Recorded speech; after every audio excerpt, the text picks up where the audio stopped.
कर रहे थे और देखिए, प्रदर्शन और अपनी बात रखने का अधिकार सबको डेमोक्रेसी में है। जो संवैधानिक तरीके हैं उसके हिसाब से अपनी बात रखने का अधिकार सबको है और हम लोग उसके लिए किसी को रोक भी नहीं रहे हैं। और अगर किसी को अपनी बात रखनी, किसी चीज़ से असंतुष्ट है, तो जो संवैधानिक तरीके हैं, जो विधिवत प्रक्रिया है, उसके साथ अपनी बात रख सकते हैं।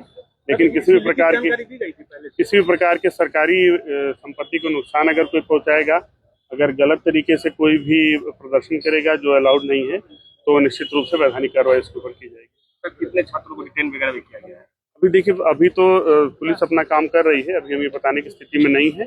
संवैधानिक तरीके से विरोध प्रकट करने का अधिकार सबको है, लेकिन अगर गलत तरीके से बिना परमिशन के और सरकारी संपत्ति को नुकसान पहुंचाने का कोई भी प्रयास करेगा तो पुलिस विधिक कार्रवाई करेगी। इसके लिए मेरी सभी लोगों से अपील है, खास करके छात्रों से और सभी से मेरी अपील है कि संवैधानिक तरीकों को अपनाएं, किसी भी प्रकार की असंवैधानिक गतिविधि में लिप्त ना हो, किसी भी प्रकार की सरकारी संपत्ति को नुकसान न पहुंचाएं, अन्यथा जो विधिक कार्रवाई होगी तो उनको भविष्य में परेशानी का सामना करना पड़ेगा।